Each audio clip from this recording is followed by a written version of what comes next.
Going into the beauty industry, I didn't trust it, actually. I just was like, I like it and I'm curious about it. I need to trust the curiosity, like trust that the energy that I put into just being curious and learning a skill and learning about it and being excited to learn about it, I need to follow that. Sometimes it is just the first step. It's like one step at a time. Like you may not see the whole clear picture, but just trust your gut, trust your now, just one step. Yeah.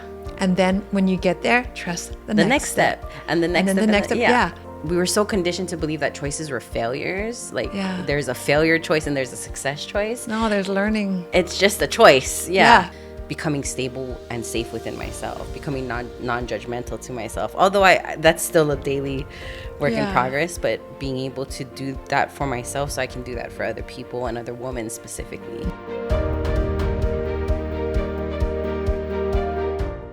Welcome to the Mapuana Reed Show. Today we have my friend Kendria with us, and she is going to take us on her journey on becoming. She is the owner of Bare Culture. She's going to take us on her journey from childhood to who she is now and all the in between. Welcome to the show, my friend. Thank you. So the first question I always ask everyone is, take me on your job. So JOB is Journey on Becoming. So take me on your journey.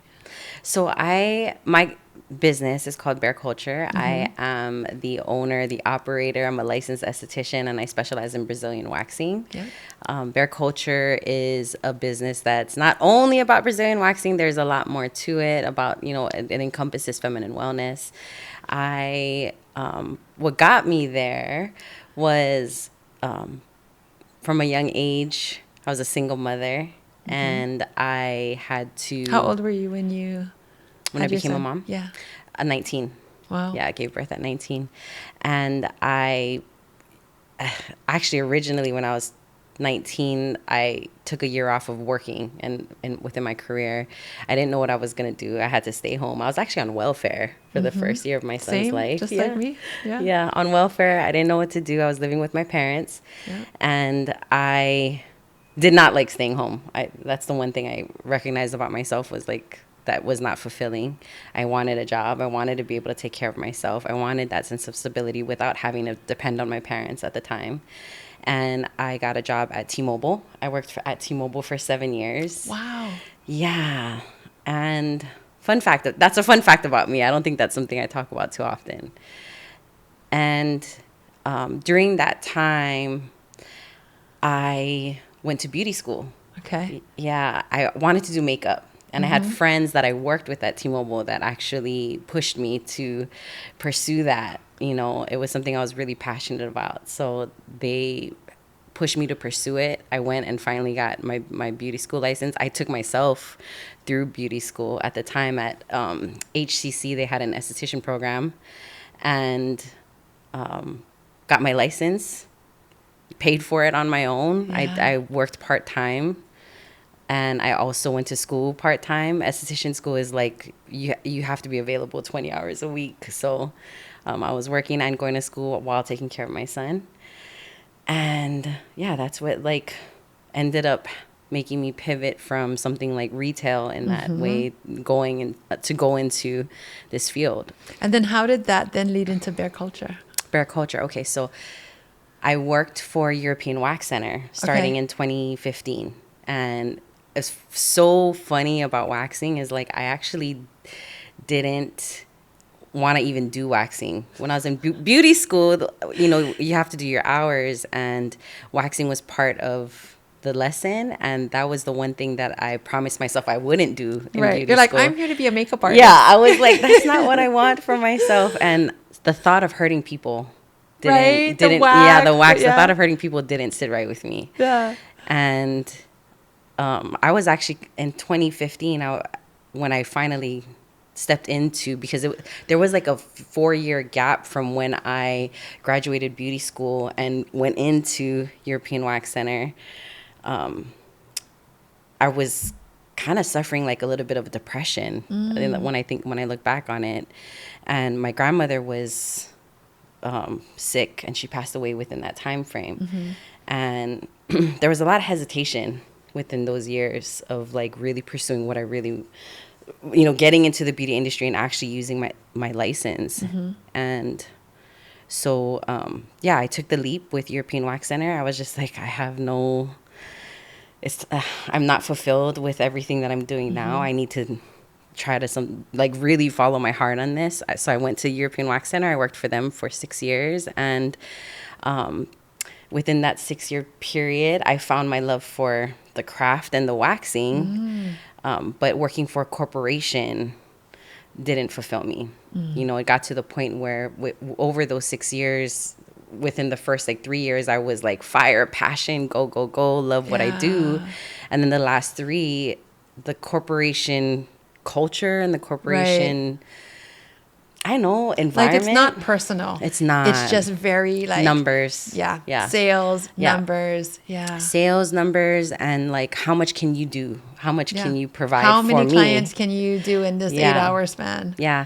And looking at the numbers, we would get a sheet at the end of every shift Yeah. to tell us how much we made for that day, but made them, because we were only getting like less than 5% of what we made them. Wow. Yeah. Our tips were, oh my gosh, I don't even know if I should be saying this on like exposing European Wax Center, but the tips were pretty much the bulk of our money. So service, it was like, how well could we service the person, because our tips were depended on that. Yeah. Wow.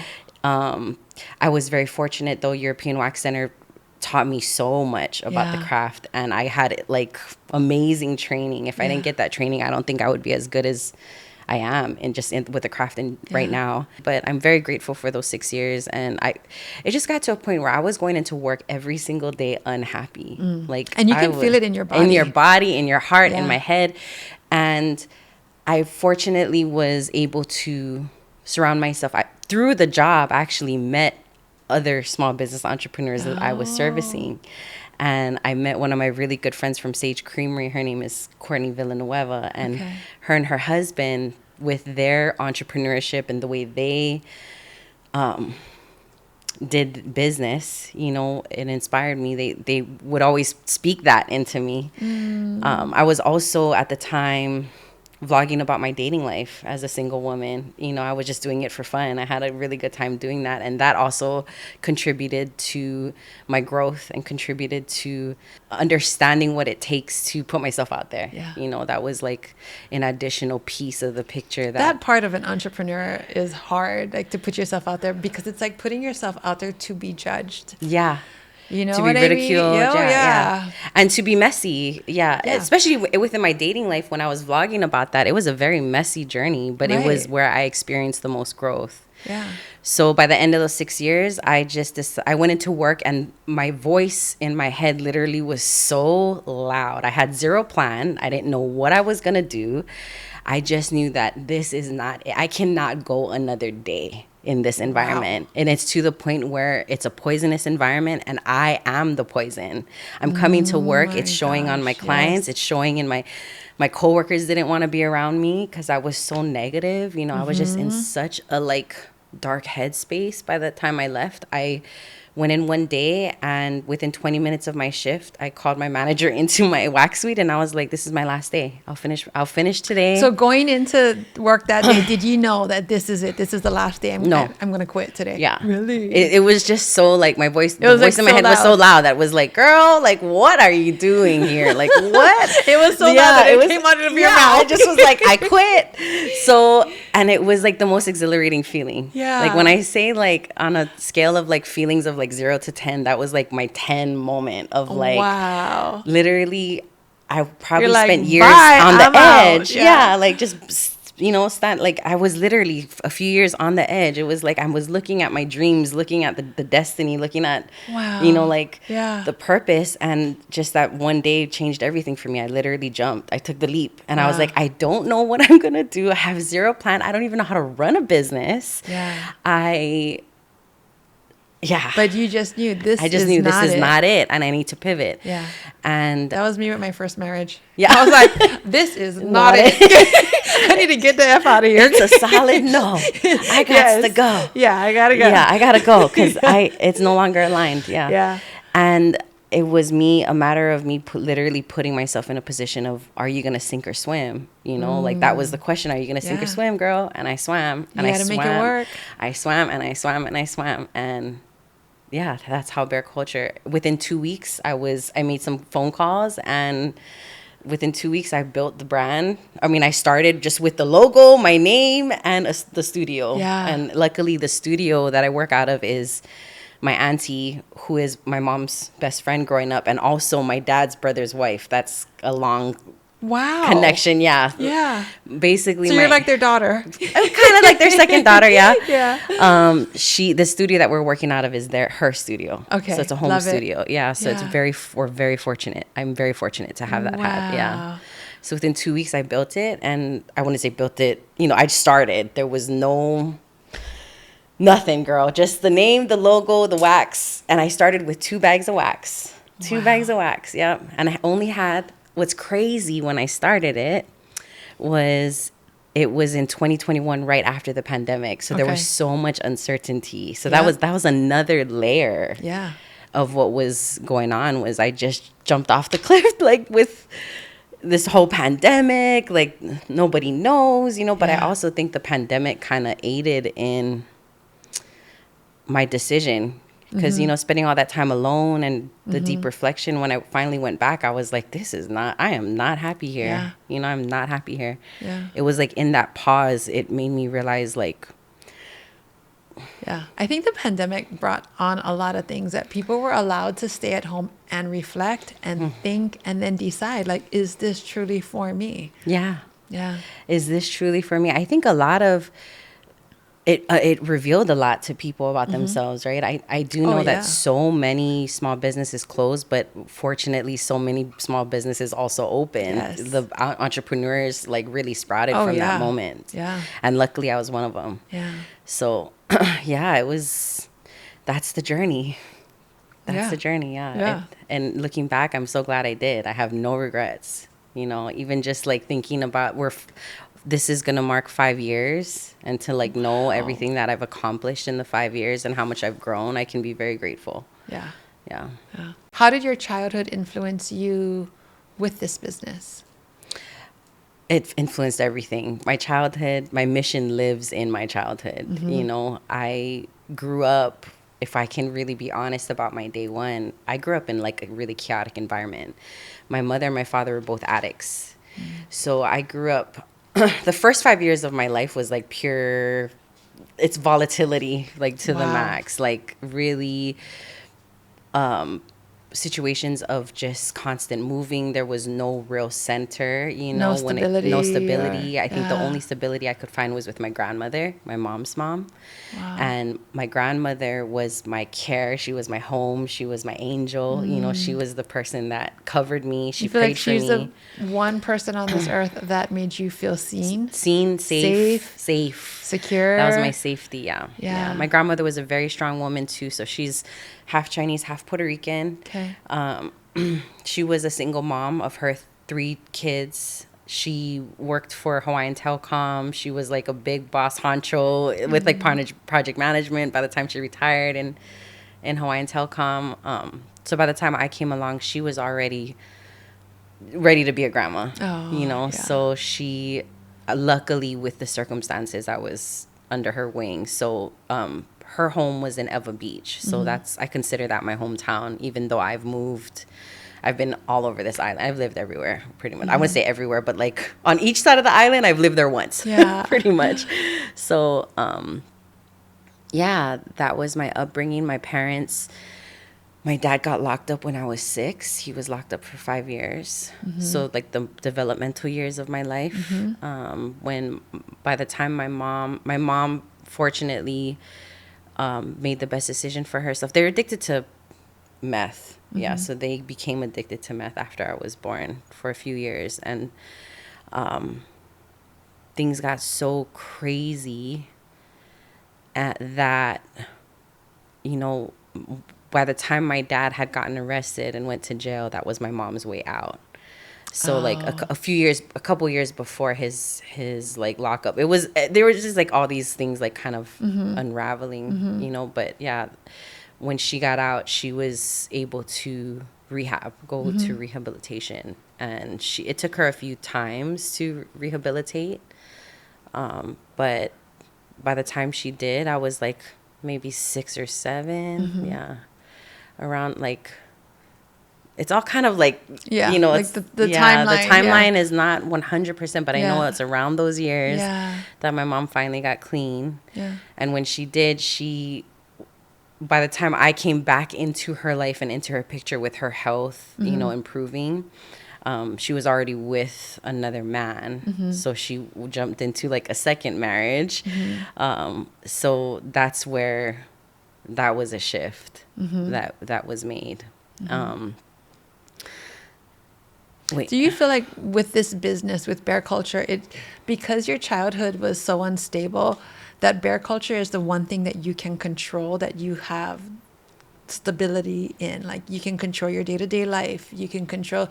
So maybe it might not have been an ideal situation for your upbringing, but that then made you rely on yourself as an entrepreneur to be like, this is something that nobody can ever take from me. And I have full control of this. I can control my day-to-day life. I can control where I live, the safety that I provide, you know, because you had that in your grandmother and then you don't have that anymore. So it's back to you now, you know? I think that, yes, the answer is yes. Like, it is a sense of being able to control and live life on my own terms. Yeah, like you make the rules. Yeah. But I think Bare Culture actually represents a place of safety.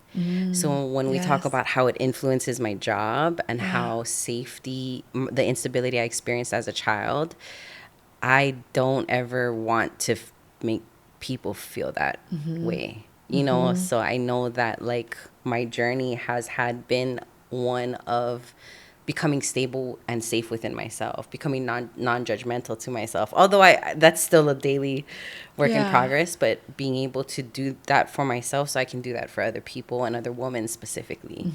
You know, Bare Culture, I had a vision, and I know that it has to be a place that people and women specifically can come to be able to bear it all, to be able to be vulnerable, not just with the act of waxing, because waxing your coochie, right? Waxing your coochie is like the most vulnerable thing that you can do with a stranger. So it's like, I know that has become part of the mission, is to be a safe space for the community of women that I want to serve. Yeah. I don't know if that answered the question, It but does, yeah. So it's like, yes, control.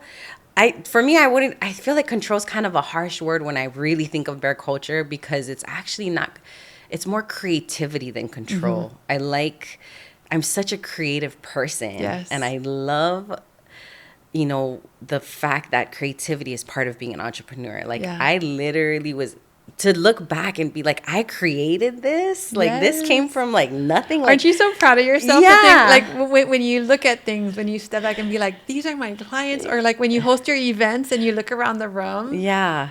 I mean, it's amazing to know that like I can be creative. I can be flexible with my creativity. I can make money doing it. Like, that is more fulfilling to me than the sense of control. But yes, like being able. That all does tie together. I think not control in a bad way, but in control for driving, your life. So like you driving the car, and you're in control on where you want to go. Like, no one's going to be in. That's what I kind of driving, leading, driving the car. Your driving decisions the car, on what you want to do. the direction, Totally. And so that has all.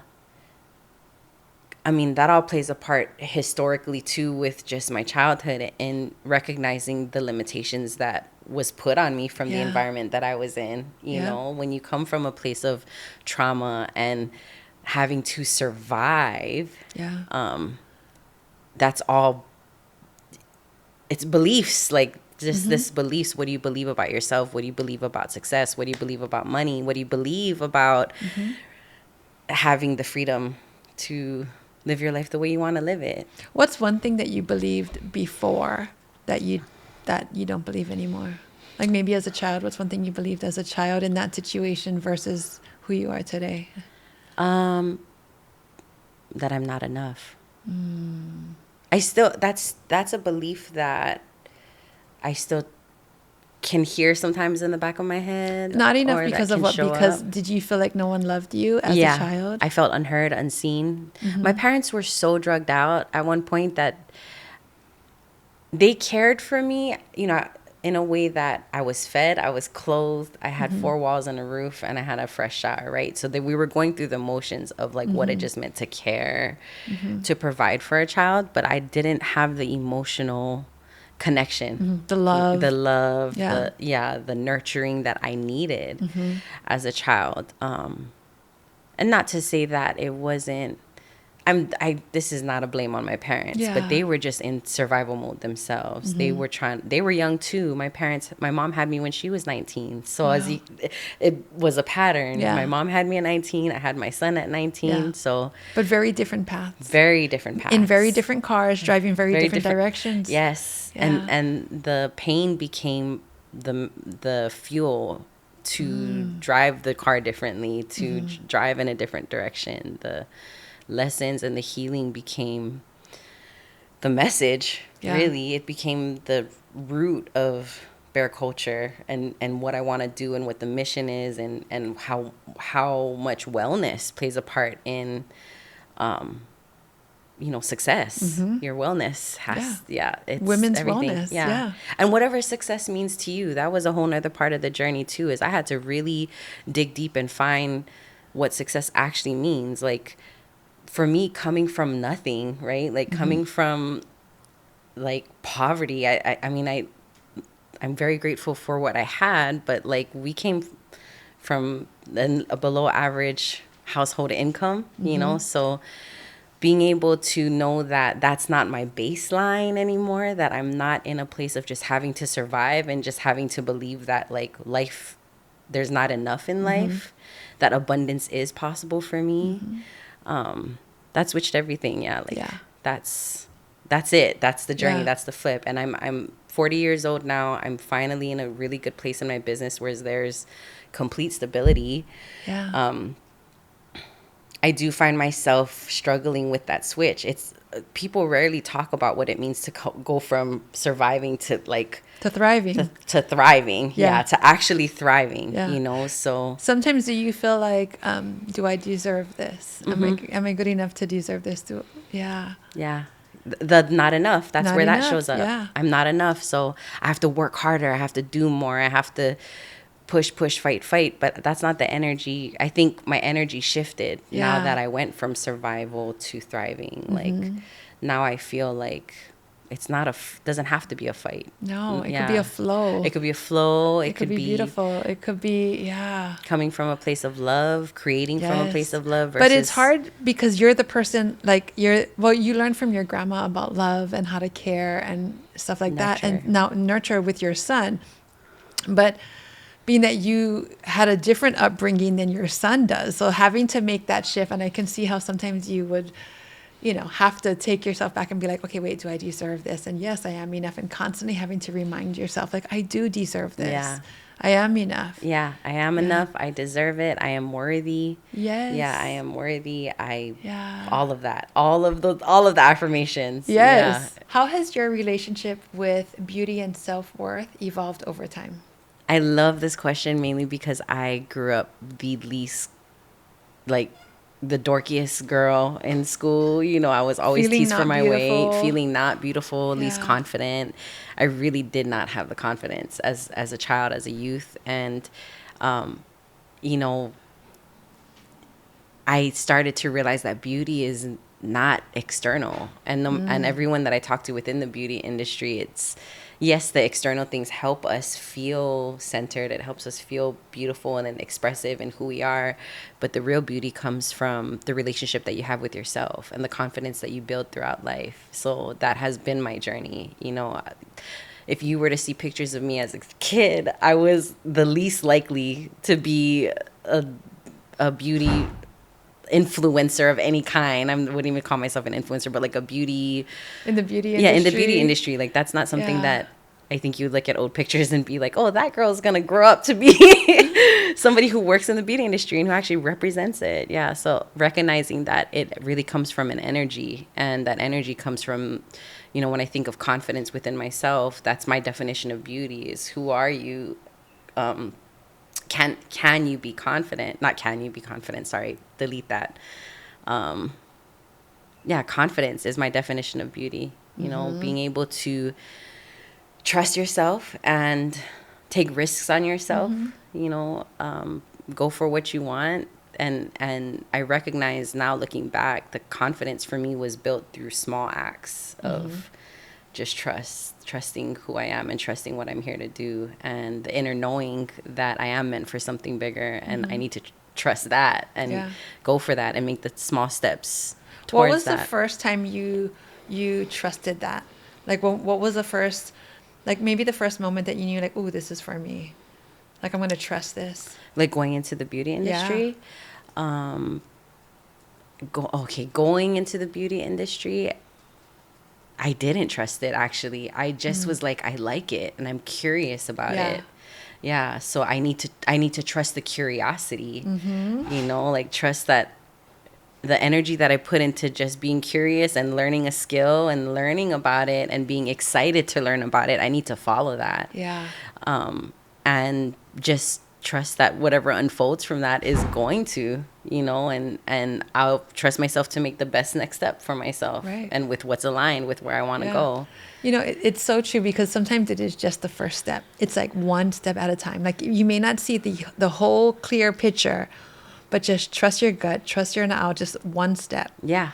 And then when you get there, trust the next step. And the next step. Yeah. And it just becomes a momentum and accumulation. Totally. Yeah. You just keep the ball rolling. Yeah. And choices, we were so conditioned to believe that choices were failures. Like, there's a failure choice and there's a success choice. No, there's learning. It's just a choice. Yeah. And then if it's not the choice that is aligns with your future self, you just pivot, and you just keep pivoting until you can find your steps. My success is based on a whole bunch of little steps. Everything was small. I didn't do, besides the leap of starting that was the your business, big step. that was the biggest step. Yes. And after that, it was just like, okay, everything is figureoutable. And that's what I think my belief, that's another belief too, is everything is figureoutable. Everything. There's not one thing in our life that is not, you're not able to work out or fix. I always say you got to get in the arena. So for you, the arena was getting into the beauty industry. That was one arena with that wax company. Your second arena was going to school. Yeah. And then your third arena is like getting into these different rooms of people. And I think that once you get into these rooms or into the arena of it, then you can start to figure out your way. Like, does this feel good to me? Is this right? Do I want to do this? Do I not want to do this? Yeah. But some people, they don't even get in the arena. They just sit back and just not, and I think that that's the hardest part, like, is just sitting back and not making any moves or not making any step. Yeah. Big step, small step, just not making any step. That's like the worst thing to do. Yeah. I think people are, I feel like even that is uncomfortable. Either way, it's uncomfortable. Getting in the arena is uncomfortable. It is. It's like the first day of school or like the first day of your job. You don't know anybody. Like, you get into this whole new arena of people, and it's just like, are they gonna like me? And then it goes back to that whole thing about being good enough. Like, you're like, who do I think I am? Do I deserve this? Do I deserve to be in this room full of people? Yeah, absolutely. But it's a step. You have to. Yeah. It's really just the hardest part. That is the hardest part is showing you're up. In there. That's it. And you'll figure it out. You get, you warm up. Yeah. And the warm up takes you into the workout, right? Like, exactly. It's just really just the hardest part is just showing up. So, absolutely. When you created Bare Culture, what did it need to represent beyond the service of what you do? I knew that it needed to represent vulnerability, like vulnerability, culture of vulnerability, because that's pretty much what our name stands for. Bare Culture is developing that culture of vulnerability and community. And when I say community, I say, what I mean by that is when people come in for their services, they're not just getting a wax, they're getting a therapy session. They're telling their waxer everything about their life. They're spilling all the beans, and they're also getting poured into. As waxers, we do have a duty. it's bigger than just waxing. We're really exchanging energy in a way that could be helpful and healing to a person, you know. And when women are taken care of, and when they care for themselves and they're supported and they support each other, it really reflects into the community, into the world as a whole. You know, we are the emotional powerhouses of our household, of this world. Really, we are the gatherers. We're the Velcro of our communities, our families. So I knew that going into building a business, I wanted it to represent like that community piece, and knowing that it really, the wellness of our community starts with the women, the center of us, and how we pour in. Because when we are flowing from a place of love and we're pouring that onto our kids, onto our spouses, onto our parents, that ripples into the community. They go out and they love on their people, you know. So it seems like a really small thing, but it's actually the most profound thing that I think you can do to create wellness within your community as a whole. Yes. You know, and I think our kids need to see the unity and the community that surrounds them, right? Like, it's the energy when someone comes into your studio or into your business. It's the energy. It's like, how are you leaving them? When they leave, what is the energy that they are leaving with? Yes. Yeah. How do they feel? And that's the difference between what entrepreneurs do versus like what a corporation does. Yeah. The corporation is like, you're my 9 o'clock, 10 o'clock, 11 o'clock, and that's it. Yeah. You know? Yeah. Yeah. But I knew that from just even a year into becoming a waxer. Yeah. Like, I knew that. I that was very obvious to me, that the work that I did in the wax suite did make a profound impact on people that came to me. Yeah. And I knew that, you know, I did have a hunch that a waxing business as a solo entrepreneur will be successful because of what I'm providing. And just the identity of the corporation that I was working for, and my own identity and my bigger truth and my purpose and my passion just wasn't aligned. So I knew that, like, I had to take a risk. And I had to take a shot on that. I had to take give myself a chance. Yeah, I did. Yeah. And that was great. I'm so glad that I did. Yeah. Yeah. So good.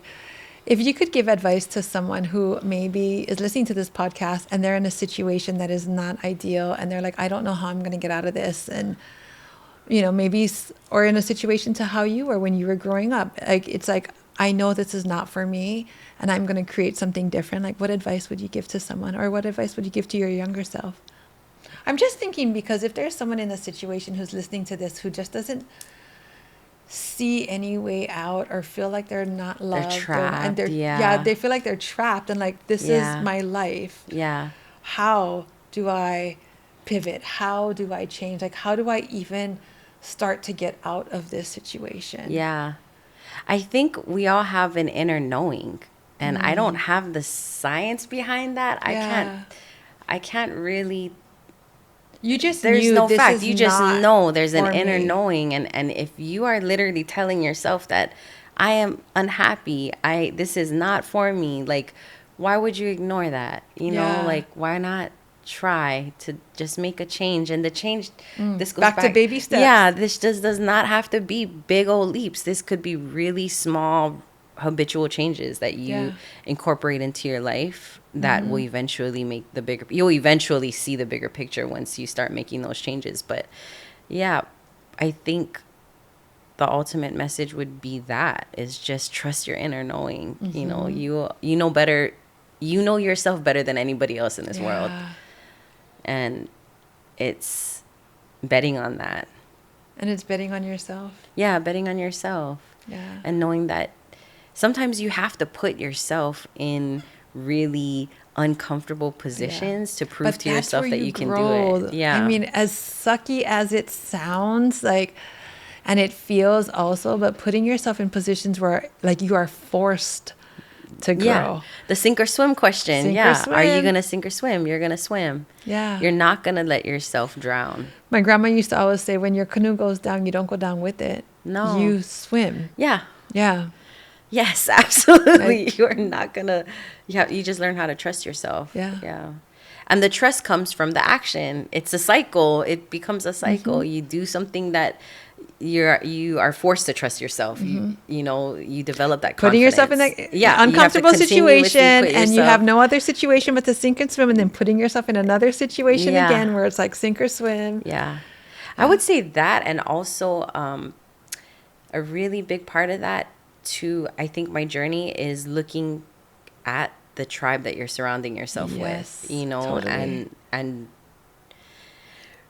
for me, I'm so fortunate because I know who I am is I love experiencing different people of different backgrounds. I'm very open in that sense. I've always been like that from a very young age. And that's something that I know has been true about me. I have friends from all over, you know, from it. Yeah.